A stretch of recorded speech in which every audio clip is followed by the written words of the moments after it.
Hare Krishna.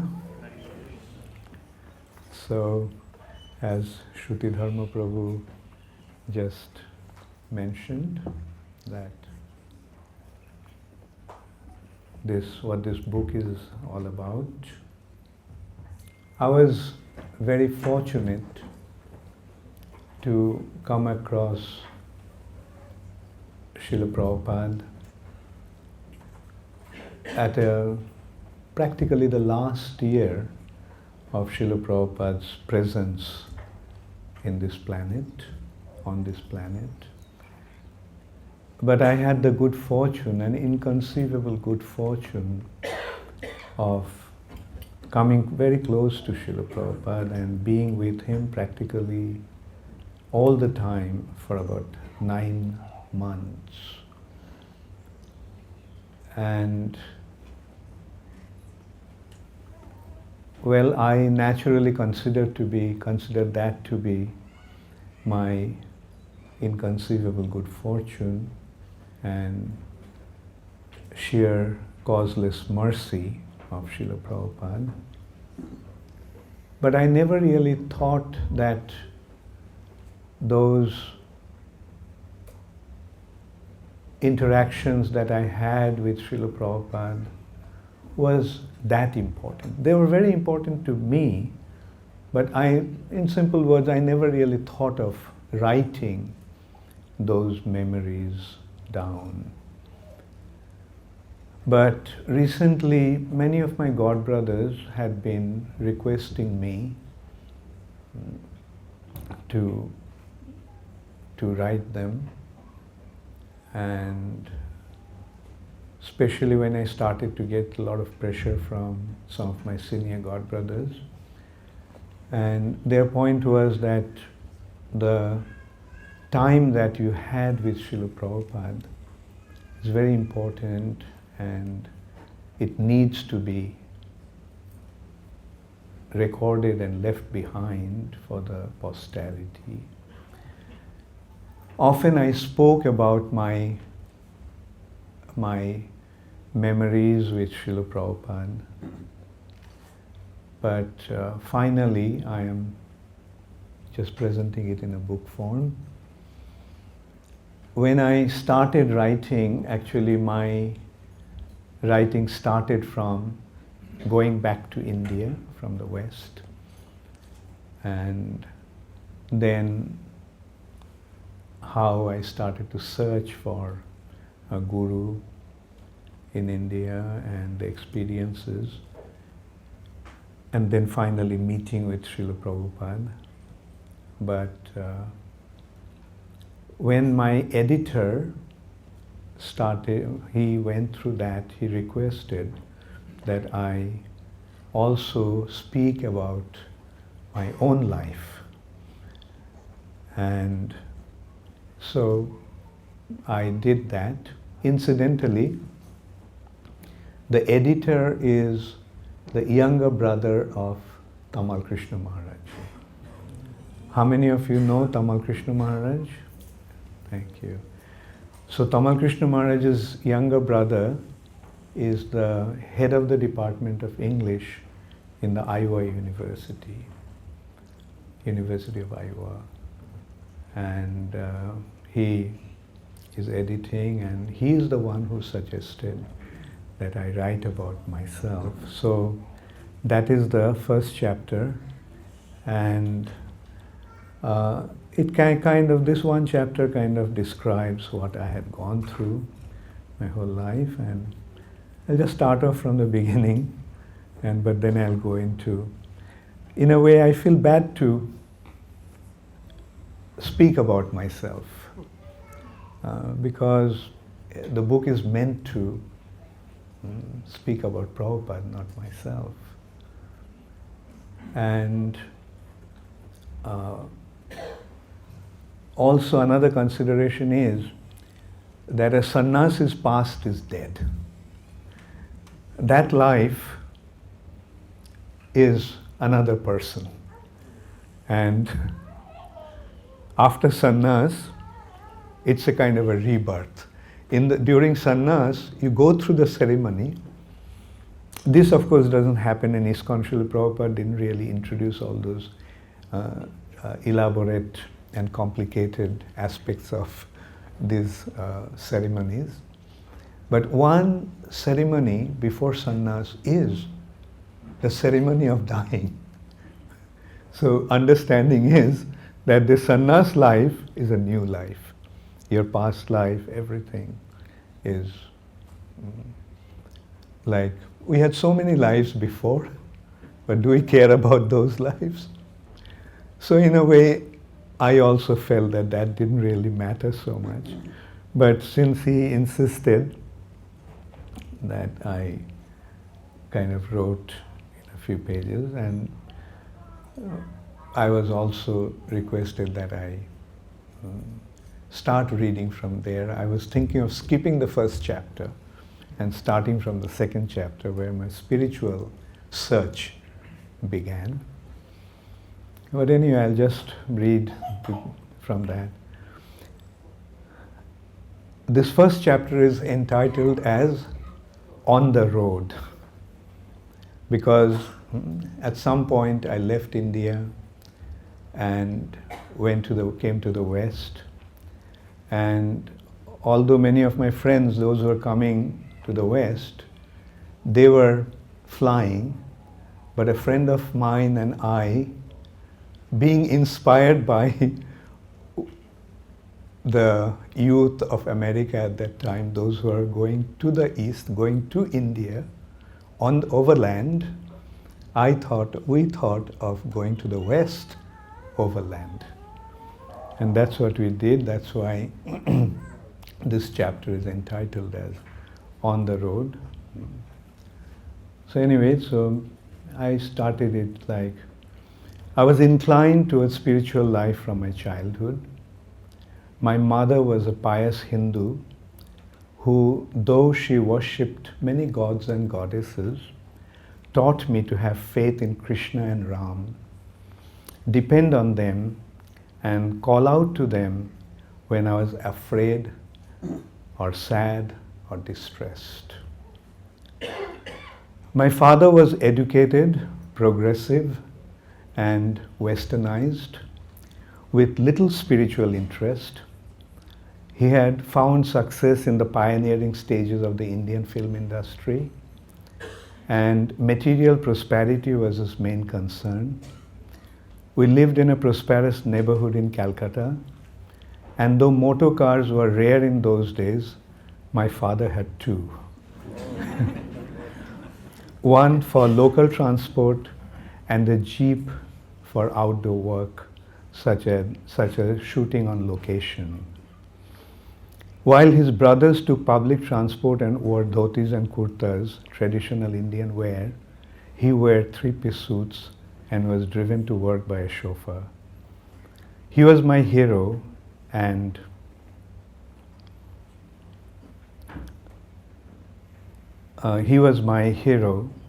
I was proud of him. But most of his time was taken up by his career, about which he was passionate. He worked late, and I saw him little. When I was 7, my mother contracted tuberculosis, which was considered to be highly contagious, and as a result of that, we, the children, were sent away. My younger sister to one aunt's house, and my older brother and I were sent to live with my father's elder sister, a widow with 8 children. Her 5 sons and 3 daughters were all grown up, so she showered me with affection. She was a vegetarian and an excellent cook who loved to serve others. We often ate together, and I developed a liking for her vegetarian dishes. But despite my loving aunt and surroundings, I missed my mother. I knew she was sick, but I loved just to be with her and couldn't understand why we could not be together. My father's house was not far from my aunt's, and we were sometimes able to see her, but we were not allowed to get very close or spend too much time with her, which made me miss her and even more.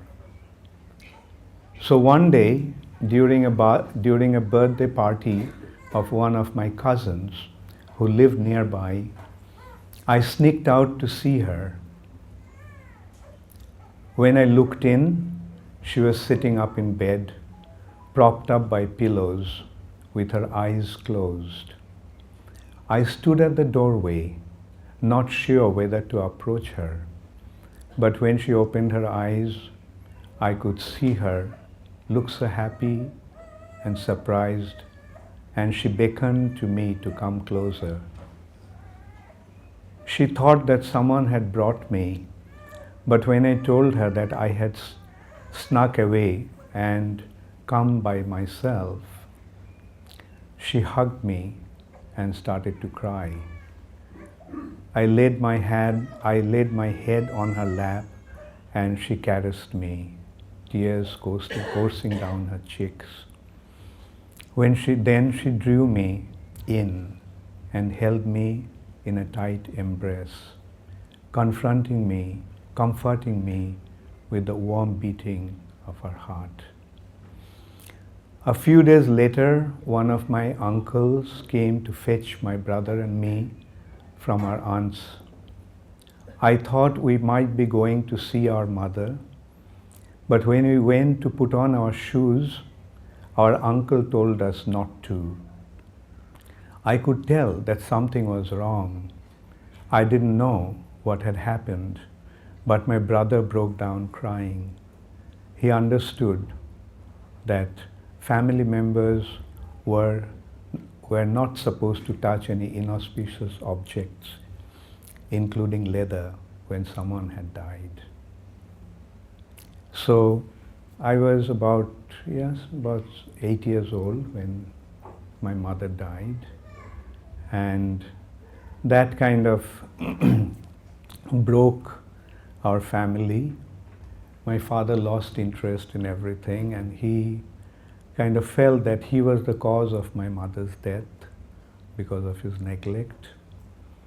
And I was growing up in my aunt's house. Prior to that, the arrangements were being made to send me to a boarding school, but that didn't happen. I was sent to a local school, and I lost interest in studies and I failed. And when I failed, being ashamed, I ran away from home. And so I was traveling in a train, and when I was buying the ticket, the clerk in the counter asked me why I was traveling alone. So I gave him the story that my mother died and I'm used to traveling. I'm going to the school and I am used to traveling. My father was supposed to come with me, but he became busy with some work. Anyway, I told the same story to the curious co-passengers in the train. But I think some of the passengers suspected something, and when the train stopped in one of the stations, he reported to the police. And so then I woke up, they woke me up. I was sleeping actually. They woke me up and I saw quite a few people standing around me, and there was a policeman. So I couldn't lie to the policeman. I knew that you should never lie to a policeman. So I told him what actually happened. So the police officer took me to his office and he called my father. And then he took me to his house, and I spent the day there. His wife was very kind. But I just stayed in the room and didn't go out. Then that evening, my father came and took me back. And so after that, I was sent to another uncle house in Tripura, which is the eastern, beyond Bangladesh, next to us, between Assam and Bangladesh, surrounded by Bangladesh actually. And there one of my uncle was there. He was a businessman trading with jute. He used to supply jute from there to Calcutta. And I had 3 younger brothers there. And so I just spent my few years there completing my school. Anyway, I can probably read that part. After the officer explained the situation to my father, he took me to his home nearby, where his wife fed me and put me to sleep. I stayed the next day as well, almost entirely in bed. They were nice, but alone in the room, I felt like a criminal who had been arrested. That night, my father came to take me back to my aunt's. There he sat with me, and we had the longest talk I could remember having with him. He told me how much he loved me and how much confidence he had in me. No matter what I had done, he said, he knew that I was a good boy and would never do anything really bad. My mother, he had loved me, he assured me. She still did. Then he sat silently as I cried out the agony of separation. So I was sent to a place, a small town called Khwai. Khwai was a quiet little town on the bank of a river, surrounded by mountains. People knew each other and seemed to lead simple, happy lives. Unlike his brothers, my uncle had chosen business over education, and he had become quite successful, supplying jute to the mills in Calcutta. Everyone in the town treated him with affectionate respect. Initially, I felt that I was being sent to Khwai as punishment for my crime of running away. But my experience in Khwai soon relieved me of such misgivings. I had come from a big city, and the local people treated me with some admiration. More important, my uncle and aunt accepted me as if I was their son. And I was like a big brother to their 3 small children. My aunt even told me that when for a long time she had not been able to have a child, she had requested my mother to give me to her, and now the Lord had fulfilled her dreams. So I began to settle into this life there. So anyway, that's how I went to that place. My strongest subject was English. Most educated Indians, or at least most those I knew, believed the saying, West is the best. Although Britain's rule had ended in 1947, 2 years after my birth, the culture was still prevalent.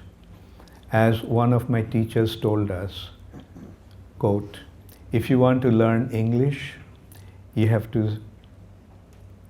to read in English, speak in English, think in English, even dream in English. And I worked diligently to follow his instruction. Unlike most of my peers, I was not shy to speak English, and he and I would often spend hours conversing. My favorite instructor, Nirod Babu, had been a freedom fighter who was imprisoned and brutally tortured by the British. I was told that they had damaged a vein that supplied blood to his brain, and that as a result, he had lost his mental stamina.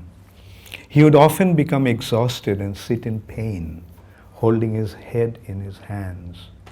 But when he was able to teach, he was brilliant. It was such a contrast.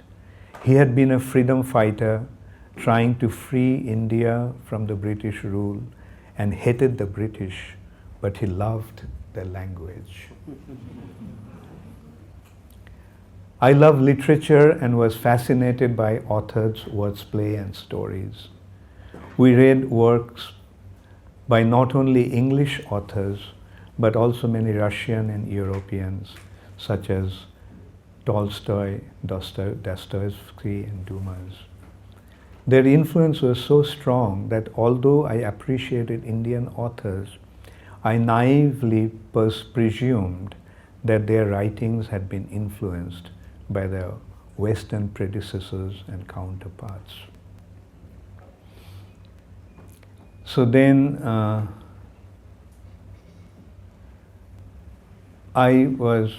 after school I went to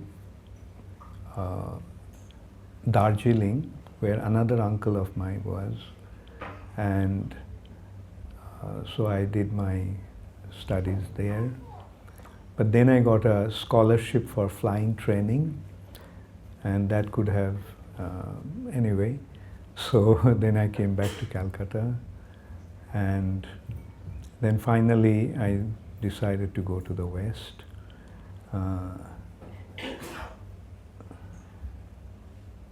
Okay, I can just read some.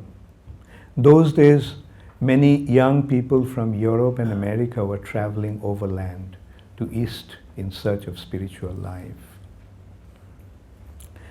Like many of our friends, Proshun and I had read and been influenced by Jack Kerouac's On the Road. So we had the idea. Jack Kerouac, I don't know whether you have read, like he was like the counterculture author, and he wrote about being on the road. And so we read the book and we got inspired. So Proshun was a friend of mine, and so him and I decided to go to the West overland. So we had the idea that instead of flying to Europe, we would travel the roads hitchhiking. It would be a challenge, we knew, especially since Pakistan was off limit to Indians. But Proshun suggested that we take a ship to Basra, Iraq, and proceed overland from there. So we took a train to Bombay, spent a few days getting visas for our countries along the way. Iraq, Turkey, Greece, Italy, and Switzerland all required them, and one morning embarked on a cargo ship from Ballad Pier. After a week of stopping in different ports, it finally came to Basra. We heard that there was a Sikh temple in Basra where we could stay for free, and some young local boys showed us the way. We immediately became friends with them, and they said that they would pick us up the next morning and show us around the city. We had not planned to stop for long there, but we had such a good time with our new companions, seeing their college, meeting their friends, and visiting the mosques, old Latin church, and Indian market, that we decided to stay a few more days.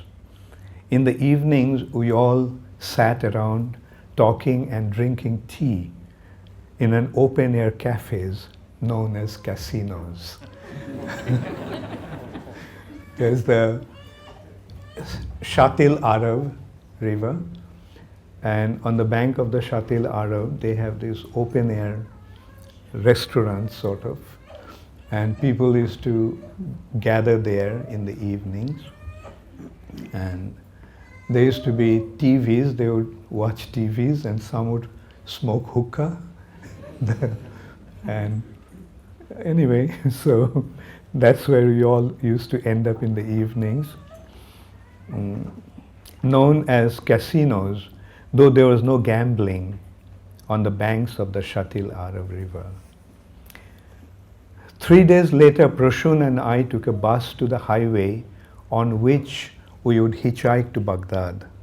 No one would stop though, and it was extremely hot.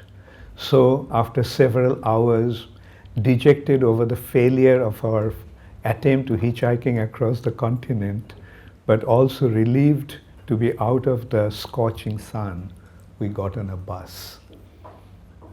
An American traveler in Basra had told us about a French church in Baghdad where one could stay for free.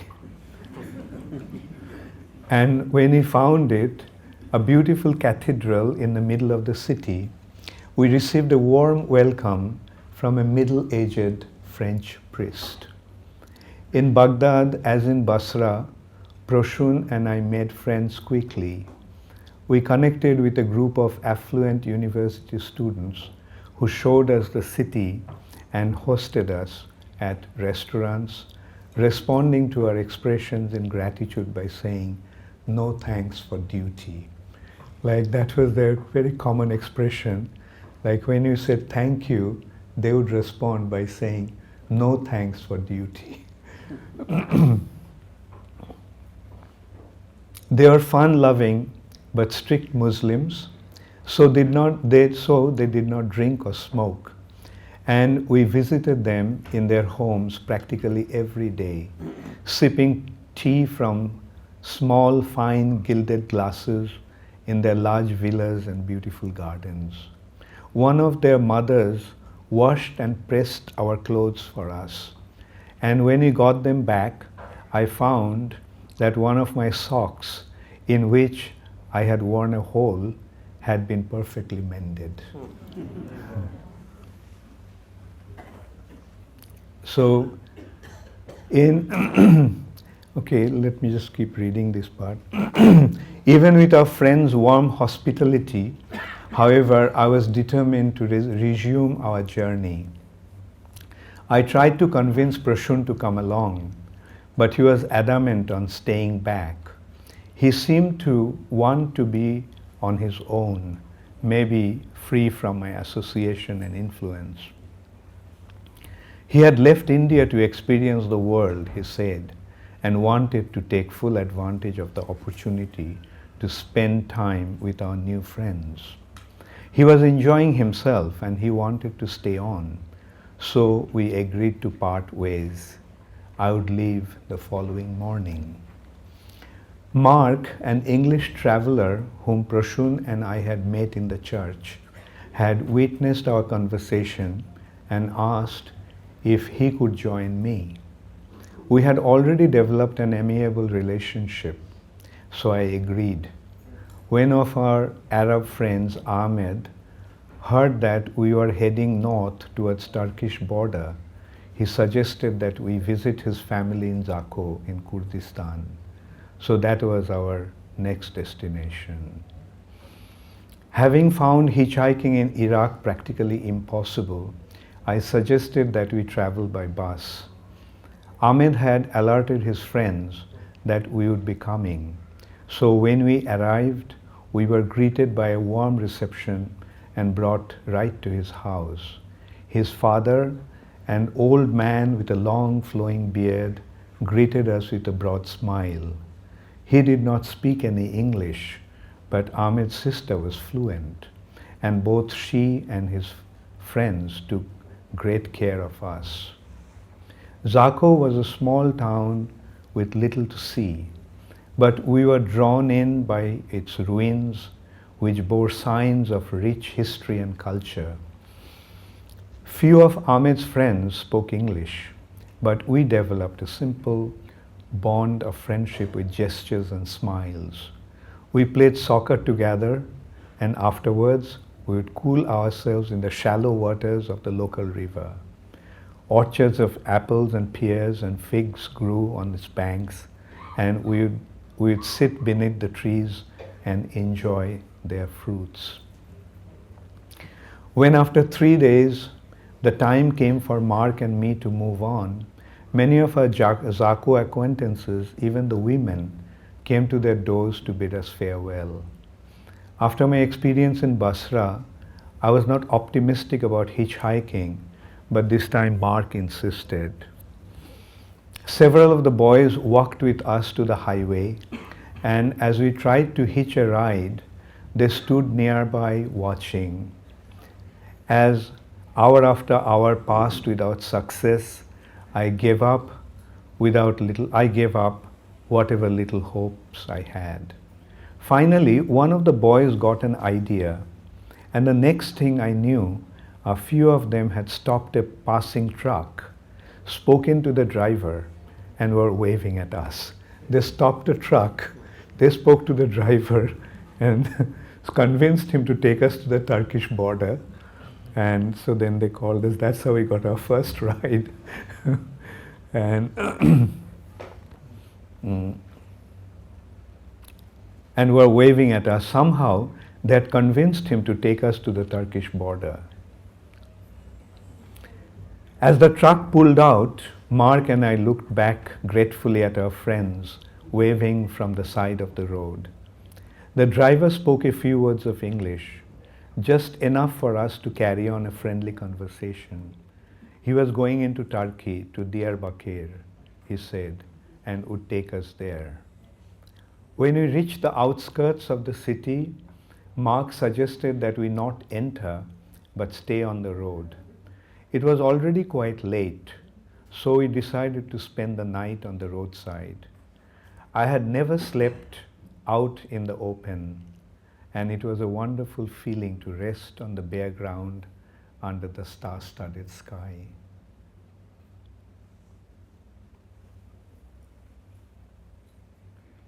Okay, then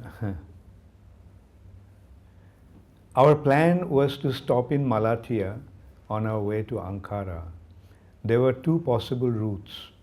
On the map, one looked longer and the other shorter and straight.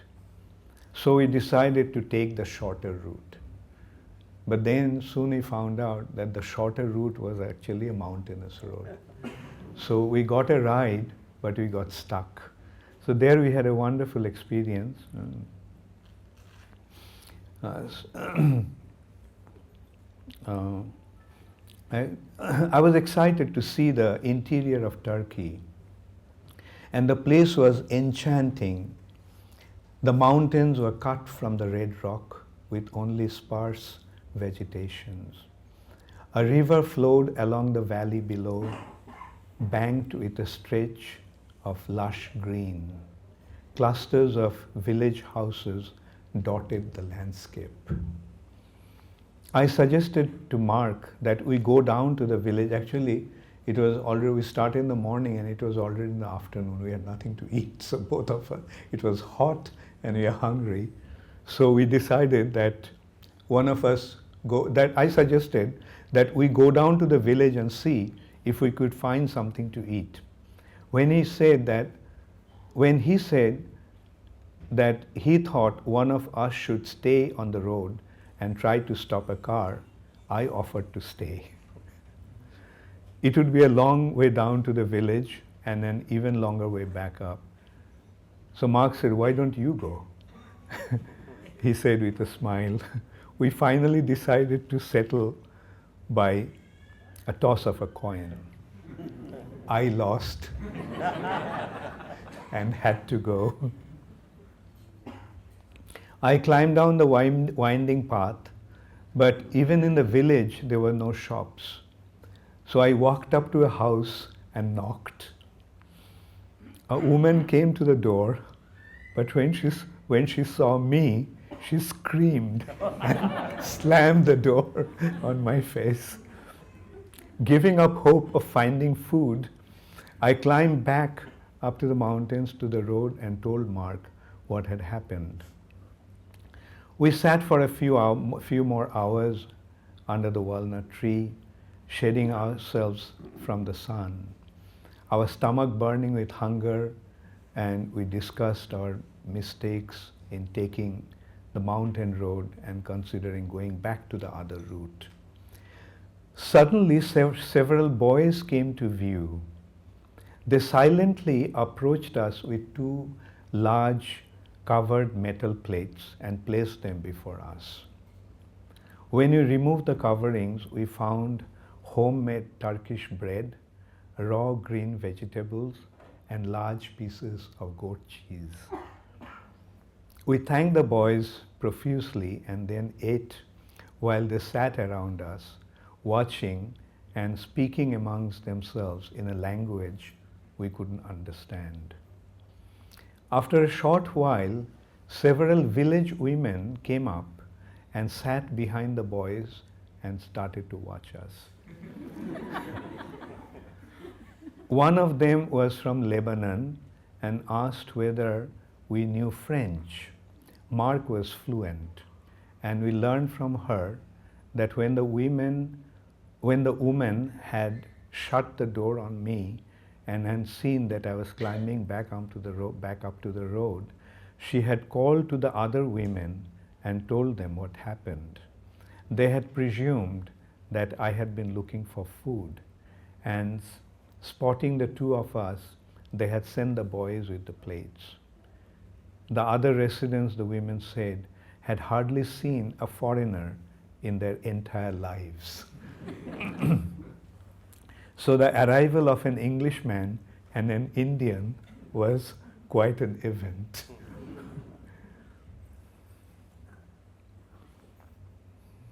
So these were a wonderful experience.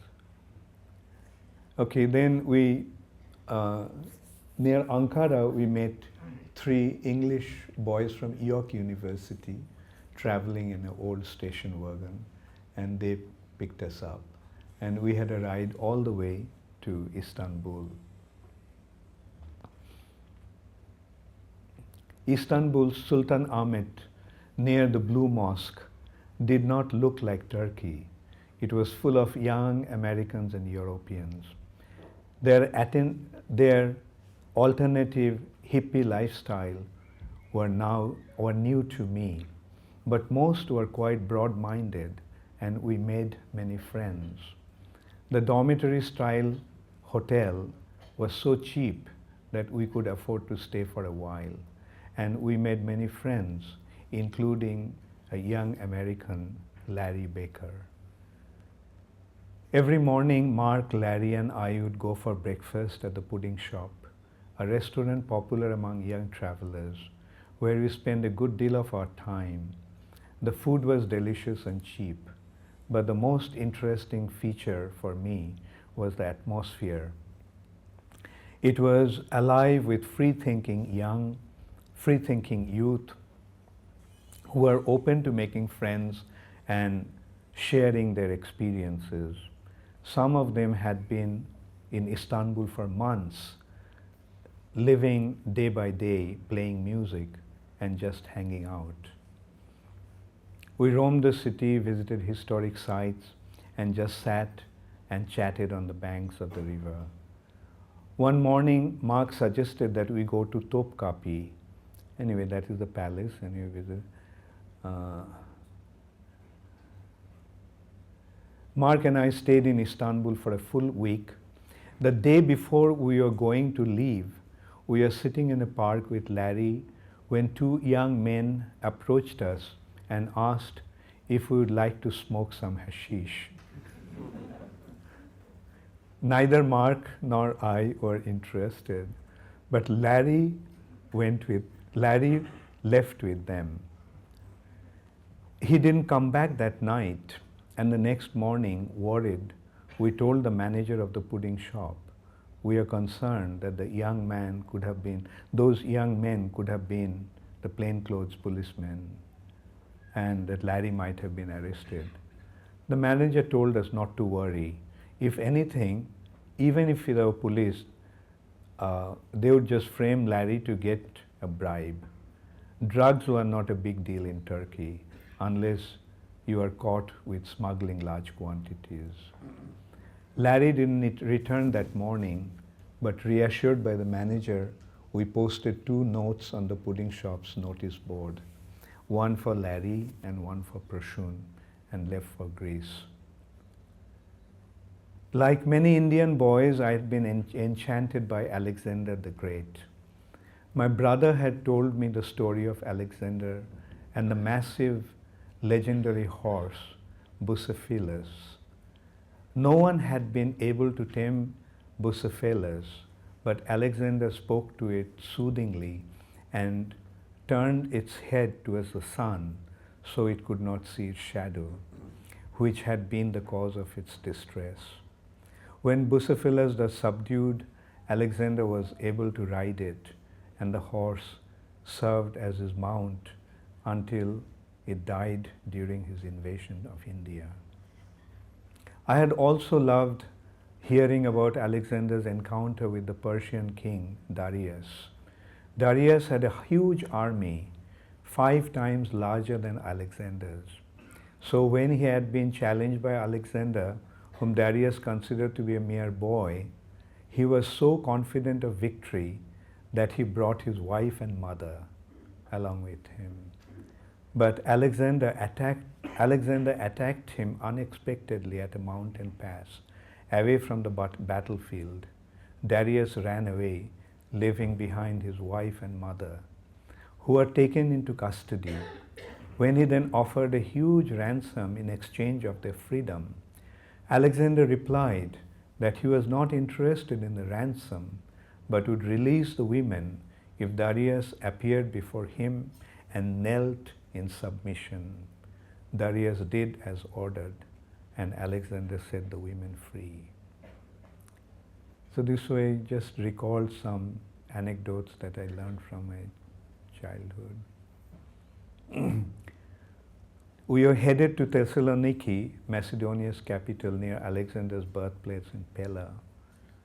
Anyway, so we stayed in Thessaloniki for a few days. And on the way to Thessaloniki also we had a very nice exam experience. Okay, so then we went through Italy, and in Switzerland, in Italy we are supposed to part. Mark was planning to go to France, and I was supposed to go to Switzerland and then to Germany. And at that point, Mark was supposed to head back to England, and I would continue into Germany. But he changed his mind and decided to visit a friend in Dijon, France.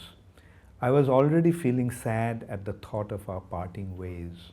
So when Mark proposed that I accompany him, I agreed, and thanks to his pleading at the border, I was able to get an emergency 3-day visa to enter France. Like, I didn't have a French visa, but Mark pleaded and they gave me the visa. Mark's friend Pierre was in Dijon studying at the university and shared an apartment with a female roommate. Their arrangement was unusual, I thought even a bit shocking.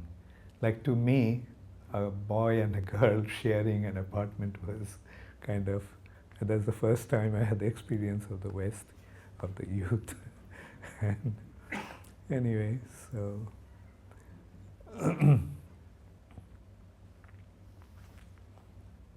so then anyway, I went to Hamburg.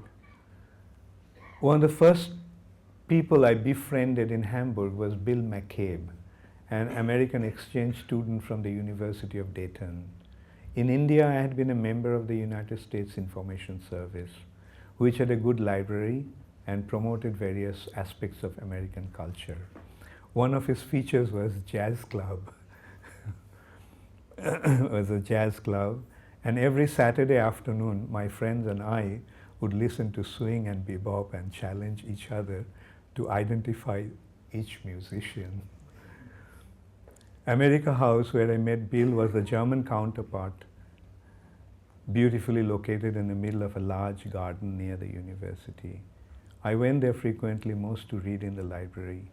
And one day Bill walked up to me and introduced himself. He was interested in India, he said. Many of his friends had already been there and wondered where I was from. Bill introduced me to his group of friends, Chuck, Ray, Jack, Connie and Suzanne, all Dayton students.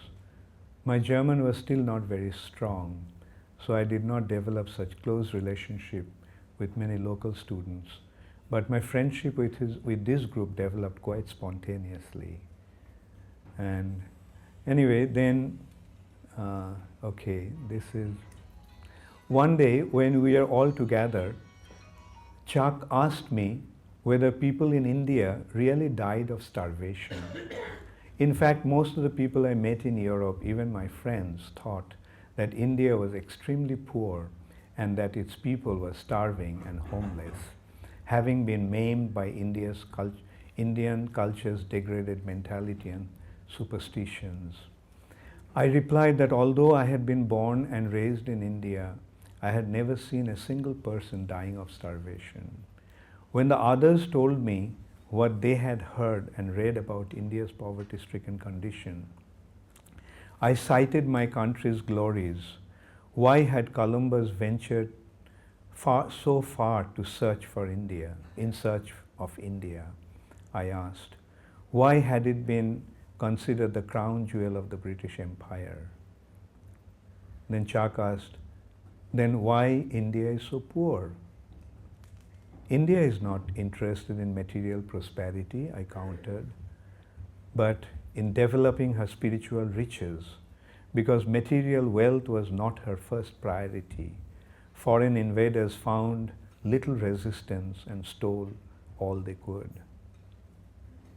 I knew there was some truth to my friend's claims, but I could not tolerate India's humiliation, and I protested vehemently. When I tried to mount my case, however, I became painfully aware of how ignorant I was about the place of my birth. My patriotism, I saw, was only a sentimental attachment. Although I had a deep connection to India as my motherland, I was unaware of her actual glories and traditions. The decision and my desire to establish India's greatness led me to probe deeper into my country's spiritual culture.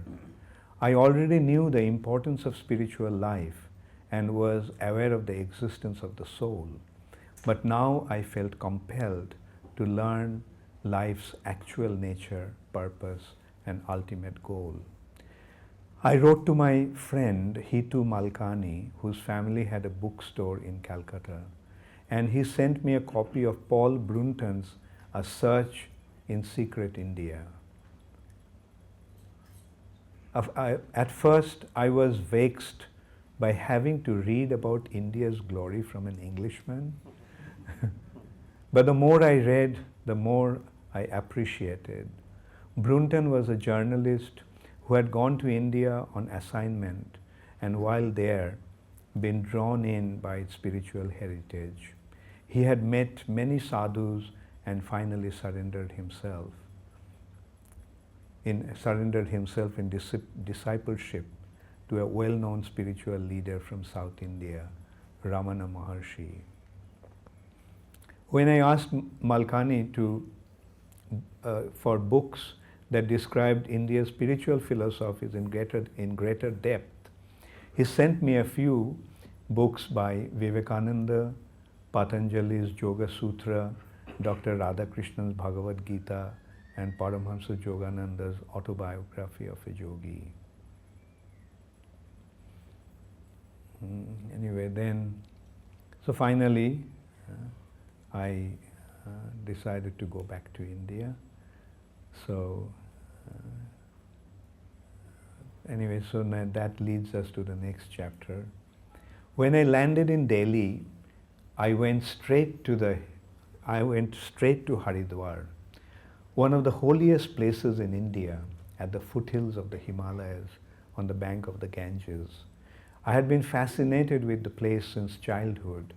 My grandmother had gone there for Kumbh Mela, the great spiritual festival, and had returned with captivating stories about her pilgrimage. My first evening, I went down to the river Ghats, where I joined thousands of pilgrims in grand worship, offering lamps to Mother Ganga. I was already thrilled to be back in India, and I was elated by the display of spiritual conviction. The people around me, I felt, cared less for their material prosperity than for their spiritual lives. And in my heart, I shared their happiness and was moved by their inner contentment. I walked through the crowd without speaking with anyone, just smiling at those around me and receiving their smiles in return. Before dawn the next morning, I went down to the Ganges to bathe. It was cold, and I was shivering even before I entered the water. When I submerged myself, however, my whole body felt rejuvenated, warm and clear and light, as if I could fly, and an incredible joy suffused my entire being. I do not know for how long I stood there half submerged in bliss. When I came back to myself, I sat on the bank and let my thoughts flow with the river's current. Okay, then.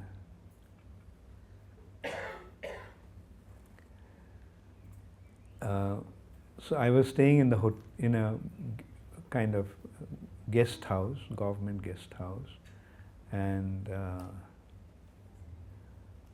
when I returned to the lodge where I was staying, I heard a beautiful recitation of Sanskrit mantras reverberating from the room next door.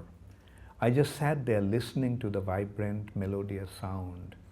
My neighbors, it turned out, were a South Indian family of 4, a man, his wife, and their 2 children. Mr. Subramaniam, a government official, brought his family to holy places of pilgrimage during his vacations. He invited me to their room to talk, and the children, 2 sons, aged 9 and 6, instead listened with great attention, respectful and well-behaved. Through that family, I was able to have another glimpse of the glories of India. Although quite a high-ranking government officer, Mr. Subramaniam wanted only to visit holy places. He had little interest in material achievements, but put a premium on spiritual life and development.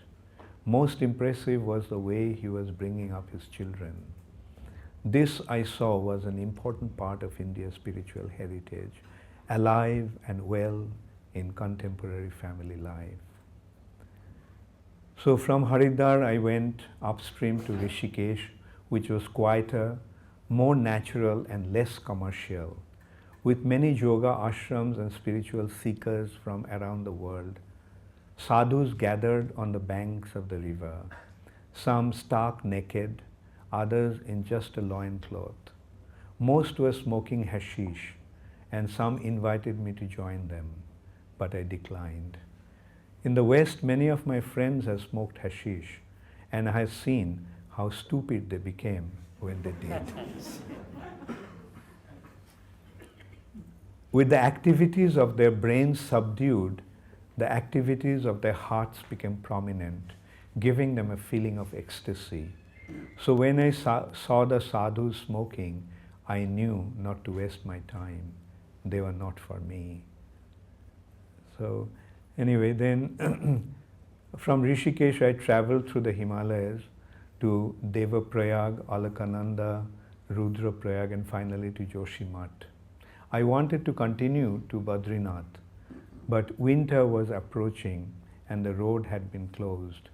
Considering Joshimath's altitude over 6,000 feet, it was not very cold and I liked the beautiful atmosphere, so I decided to stay.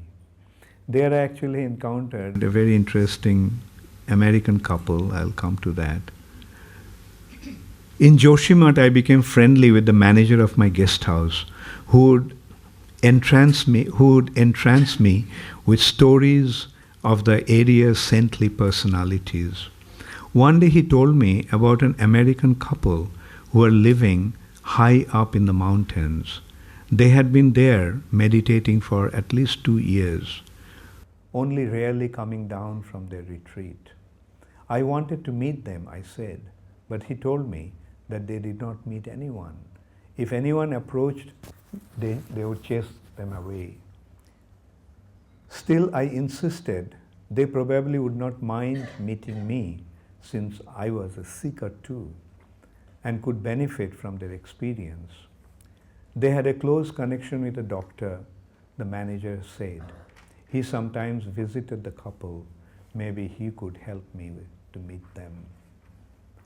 Dr. Lal turned out to be a middle-aged, respectable-looking gentleman. When I asked him about the American couple, he told me that they were named Lawrence and Colette and were from California. They were serious in their practice and had found the area to be conducive for meditation. They had arranged for money to be sent to him periodically from America, and he supplied them weekly with provisions. Generally, he sent the supplies through his servant, but if I wanted, he would take me there himself. I was thrilled to have the opportunity to enter into a remote corner of the Himalayas to meet these unusual personalities who had dedicated themselves so fully to their spiritual purpose that they had cut themselves off from the rest of the world. So one morning we set out. Anyway, the place was exquisitely beautiful. I could understand why the couple had selected it for their meditation to achieve the goal of life. Freedom from the bondage of the material world. I wondered at the depth of their commitment to their spiritual quest, which had drawn them from the homes of California to this holy site of the Himalayas on the other side of the world. I was awakened from my reverie when Dr. Lal emerged with a tall, handsome man with long hair and beard. The man smiled at me, folded his hands together, and said, "Namaste." He introduced himself as Chidananda, a name I thought that must have been given to him by a spiritual master. So anyway, I had a wonderful encounter meeting him.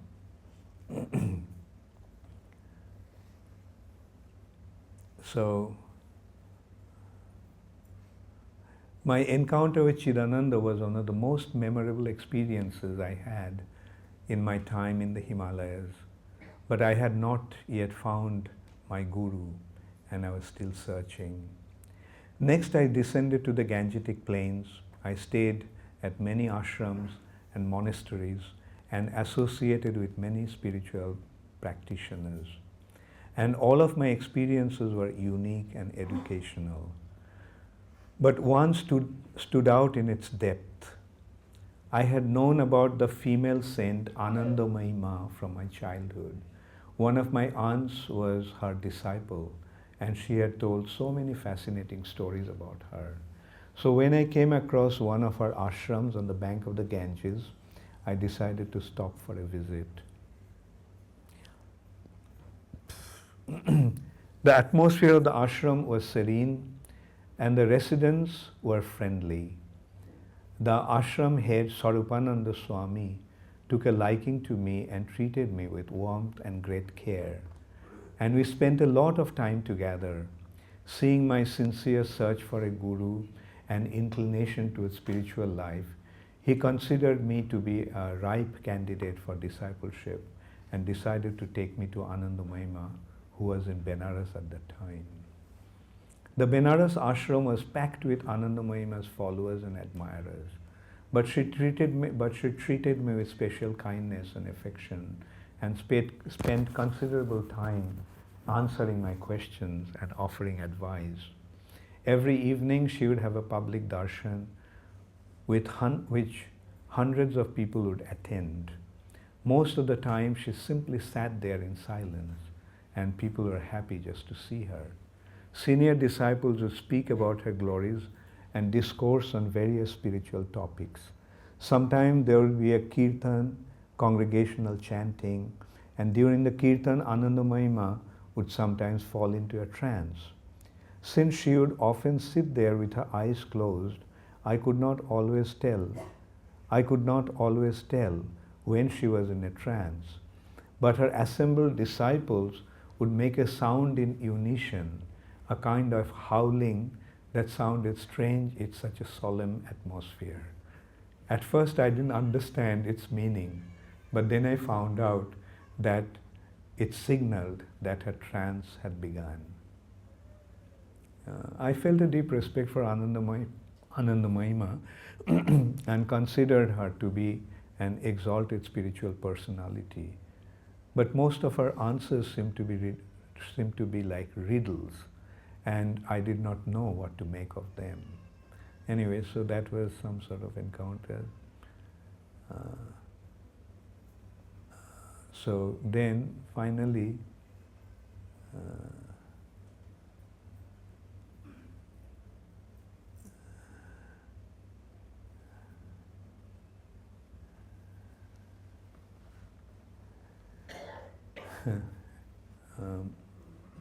I like Swarupananda Swami, and on top of everything, I had developed a deep appreciation for Anandamayi.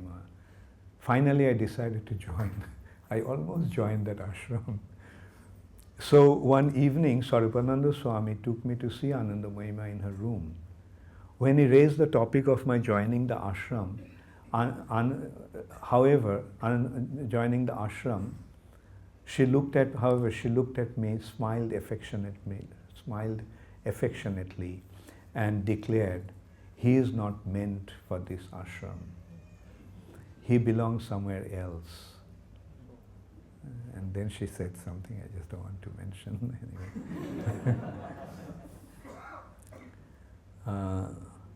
Her statement hit me like a bolt from the blue. I was amazed by her prophecy, but I was also disappointed by her rejection. I wanted to beg her to let me join and eventually become her disciple, but my pride would not allow it. Swarupananda Swami sympathized with me and told me afterwards that although Ma had spoken like that, I could continue to stay in the ashram, but almost as soon as she had spoken, I had decided to move on. She was not my guru, I realized. I had to continue my search. So then I went back to Calcutta, and so there a friend of mine, this period in Calcutta was among the most difficult of my life. I could neither adjust myself in the world around me nor step into spiritual life for which I was so earnestly yearned. I knew that to follow the spiritual path I needed a guru, someone who would take me by the hand and lead me onto the spiritual path, to a world of knowledge, emancipation and joy. But I had not been able to find him, and now I was waiting. The incident with Anandamayi had given me the hope. If I had a guru, I felt he would reveal himself to me. One evening, I received a visit from my old friend Prashun. I was happy to see him, but he looked different. The Prashun I remembered had long hair and dressed in Western clothes, but now his head was shaven and he wore a dhoti and kurta. I knew that in Germany he had become a devotee of Krishna in the International Society for Krishna Consciousness. So his change of appearance didn't shock me, but the glow from his face was striking. His whole demeanor radiated peace and tranquility. So then this is the Prashun came, and I saw the change in him. And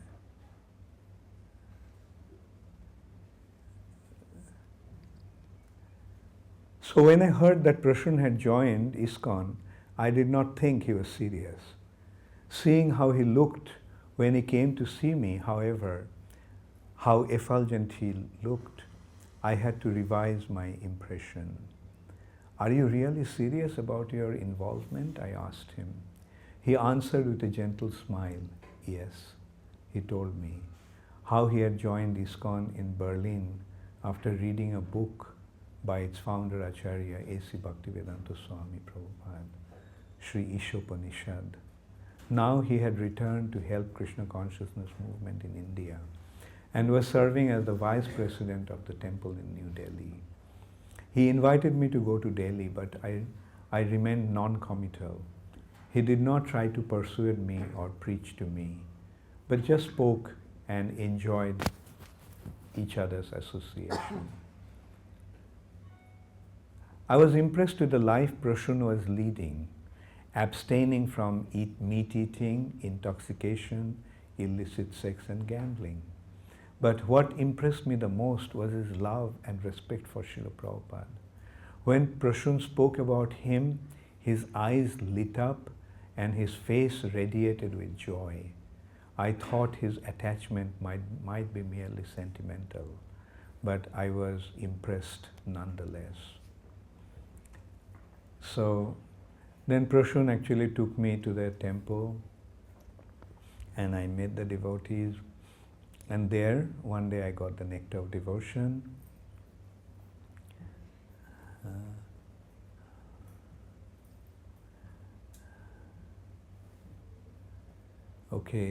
Everything was becoming clearer. And the more I read, the more absorbed I became. I lamented having wasted so many years searching without even knowing what I was searching for. Srila Prabhupada was answering all my questions with perfect answers. He explained the cause of our suffering and showed the way out. I could not put the book down. I read all day and night. And at night, I dreamt of Srila Prabhupada. He was sitting on a throne-like seat, and a brilliant light emanated from his body. There was a crowd of people sitting at his feet. I did not ask him anything. I simply offered my obeisances and said, "I surrender myself completely at your lotus feet. Please accept me and guide me." When I woke, my heart beaming with wonderful feeling of fulfillment, I had found my spiritual master. So and then I went to Mayapur, and so that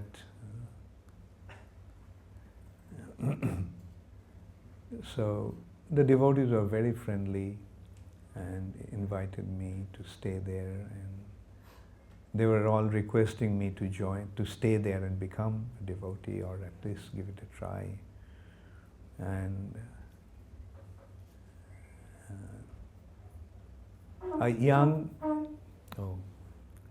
so I think I'll stop now.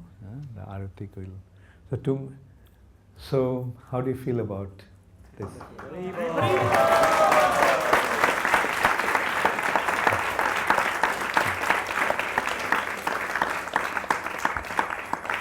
We'll continue reading tomorrow also. And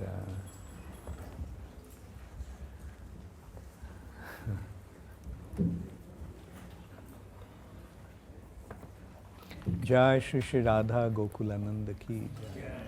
Jai Shri Shri Sitaram Lakshman Hanuman ki Jai. Jai Shri Shri Gaur Nitai ki Jai.